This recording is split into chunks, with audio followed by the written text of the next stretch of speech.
Bonjour, je m'appelle Hermine Bondeau. Dans cette capsule vidéo réalisée pour le Centre francophone du Grand Toronto, nous allons découvrir ensemble comment créer une présentation PowerPoint.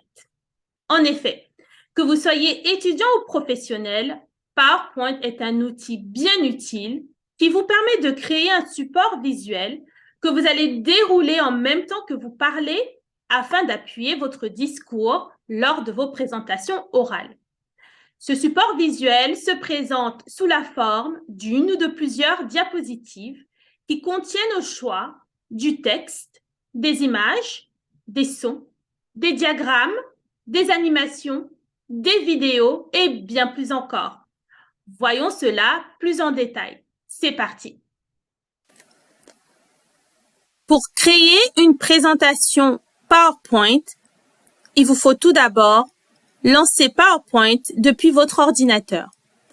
Pour cela, cliquez sur Démarrer. Vous voyez, c'est ici en bas à gauche. Puis, cliquez sur l'icône PowerPoint. Lorsque PowerPoint s'ouvre, deux choix s'offrent à vous. Vous pouvez créer une nouvelle présentation de toutes pièces à partir d'une présentation vierge ou vous pouvez créer une nouvelle présentation à partir de modèles préexistants. D'ailleurs, en cliquant sur Autre thème, vous allez voir la liste exhaustive de modèles qui vous sont proposés. Choisissez le modèle qui vous intéresse. Commençons par le plus simple, c'est-à-dire créer une nouvelle présentation à partir d'un modèle préexistant. Je vais donc choisir un modèle au hasard, disons celui-ci, présentation de plan de développement. Je vais donc cliquer sur ce modèle, puis cliquer sur Créer et le modèle va s'ouvrir. Comme vous pouvez le constater, cette présentation est composée de plusieurs pages. Ces pages sont appelées diapositives et il y a en tout 14 diapositives. Pour ajouter une diapositive, il vous suffit de sélectionner la diapositive qui se trouve juste avant la diapositive que vous souhaitez ajouter. Par exemple, si je souhaite ajouter une diapositive en dessous de la diapositive numéro 2, je vais donc sélectionner cette diapositive, puis dans l'onglet Accueil du ruban, je vais cliquer sur Nouvelle diapositive et choisir la diapositive que je souhaite ajouter en dessous. Par exemple, la diapositive Équipe. Vous pouvez également changer l'ordre des diapositives.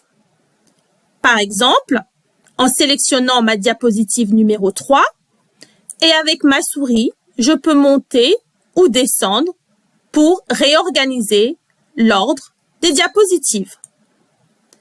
Pour supprimer une diapositive, il suffit maintenant de sélectionner à nouveau la diapositive, de faire un clic droit de votre souris, puis cliquer sur Supprimer la diapositive. Vous pouvez également supprimer directement la diapositive à partir de votre clavier en appuyant sur le bouton Supprimer du clavier. Maintenant, en allant sur l'onglet Insertion du ruban, vous pouvez constater que PowerPoint permet d'ajouter différents types de contenus, comme un tableau, des images ou encore du texte. L'un des avantages à choisir un modèle préexistant pour créer une nouvelle présentation est le fait que ce modèle est déjà préformaté, ce qui simplifie grandement le formatage de vos diapositives. En effet, comme vous pouvez par exemple le constater, l'emplacement des images et du texte est prédéfini. Il vous suffit donc d'ajouter vos images ou d'écrire vos textes à ces emplacements prédéfinis. Pour ajouter une image, cliquez sur l'emplacement de l'image, puis supprimez en appuyant sur le bouton « Supprimer » de votre clavier l'image. Cliquez sur l'icône pour ajouter une image. Il vous faut maintenant aller rechercher cette image là où vous l'avez sauvegardée sur votre ordinateur. Pour ma part, je vais aller dans « Bureau » et ouvrir le dossier « Photo tuto » pour sélectionner cette image. Vous avez également l'option, lorsque vous ajoutez une image, d'ajouter un texte alternatif pour décrire cette image afin de rendre votre présentation PowerPoint accessible, c'est-à-dire permettre à tout le monde de lire et de comprendre votre présentation. Je vous conseille vivement ici d'écrire un texte pour décrire vos images. Maintenant, en ce qui concerne le texte, je vais sélectionner le texte et je vais simplement écrire mon propre texte. Donc, par exemple, vidéo tuto du Centre francophone du Grand Toronto. Et par exemple ici, écrire en dessous mon nom et mon prénom. Les accueils du ruban, mais cette fois-ci, la section police. Vous pouvez changer la taille de votre police, changer la police en elle-même, ou même décider par exemple de mettre votre police en gras, en italique ou surligné, etc. Revoyons cela. Donc, pour changer l'image, je clique sur l'image, j'appuie sur « Supprimer » de mon clavier, je clique sur l'icône pour ajouter une image, puis je vais chercher l'image que je souhaite. Et ici, je peux changer mon texte. Maintenant, pour animer votre présentation, il suffit maintenant d'aller dans l'onglet « Animation » du ruban. De sélectionner par exemple ici le bloc texte. Donc, vous voyez donc les différentes animations possibles. De cliquer en dessous pour choisir l'effet qui vous plaît. Donc, par exemple, on va dire impulsion. Voilà. Disons maintenant que je souhaite animer 2 images à la fois. Je vais d'abord sélectionner une première image, appuyer sur le bouton CTRL de mon clavier, maintenir le bouton CTRL appuyé et sélectionner la deuxième image, puis sélectionner l'animation qui m'intéresse. Je refais la même chose. Je sélectionne l'image, j'appuie sur le bouton CTRL de mon clavier, je le maintiens appuyé, je sélectionne la deuxième image et je sélectionne l'effet de l'animation qui m'intéresse. Maintenant, disons que je souhaite animer tous les textes en dessous en une seule fois.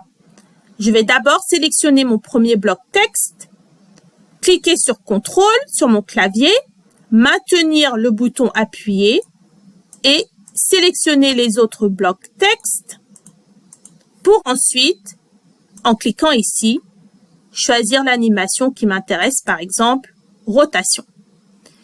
Si vous souhaitez visualiser votre animation, pour cela, cliquez sur Diaporama à partir de la diapositive actuelle.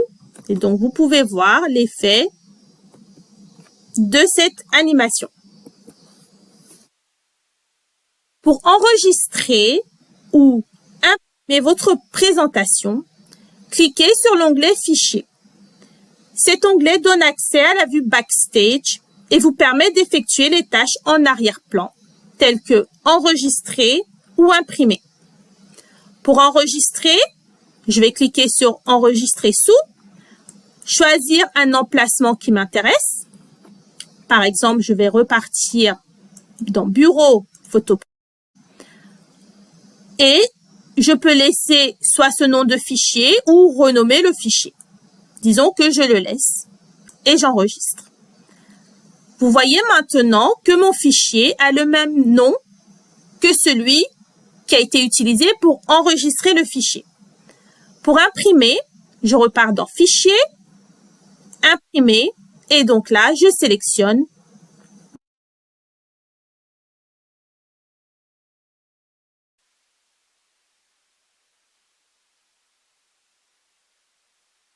Maintenant, revoyons très rapidement la même chose, mais en partant d'une nouvelle présentation vierge.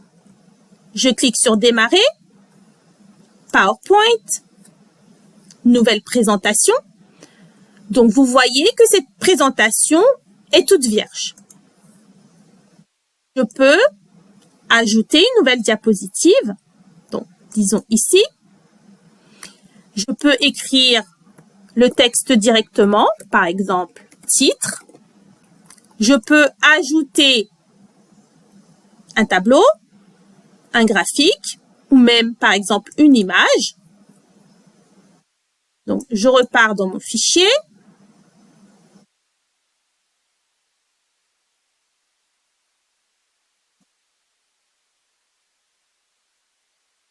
Vous pouvez également ajouter une image en allant dans Insertion et puis Image à partir de cet appareil et choisir l'image. De la même façon, vous pouvez ajouter du texte à partir de l'onglet Insertion. Et là, vous allez dans Zone de texte et vous choisissez une zone de texte, Texte, ou vous pouvez écrire le texte directement ici.